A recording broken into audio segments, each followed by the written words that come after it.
کیسے پرندے اکٹھے ہوتے ہیں، ایک کانفرنس کرتے ہیں اور اپنے مرشد، پیر، فقیر یا رب یا سچائی کی تلاش میں نکلتے ہیں۔ 7 وادیوں کو، ویلیز کو کور کرنے کے بعد، مشکلات جھیلنے کے بعد انہیں صرف ایک آئینہ ملتا ہے۔ فرید الدین عطار نے وکٹر فرینکلن کی کتاب مین سرچ آف میننگ سے 700 سال پہلے انسان کا مقصد حیات یا زندگی میں مقصد ہونا یا انسان کی زندگی کے اندر کوئی معنی کا ہونا اس کتاب کے اندر بتایا۔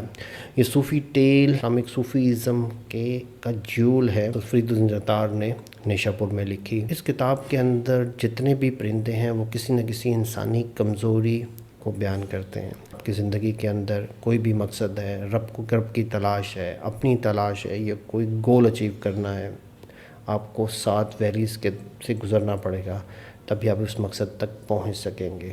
آپ کو بہت کچھ کھونا ہے، بہت ساری چیزوں کی اٹیچمنٹ کو چھوڑنا ہے، تب بھی اس مقصد تک پہنچیں گے۔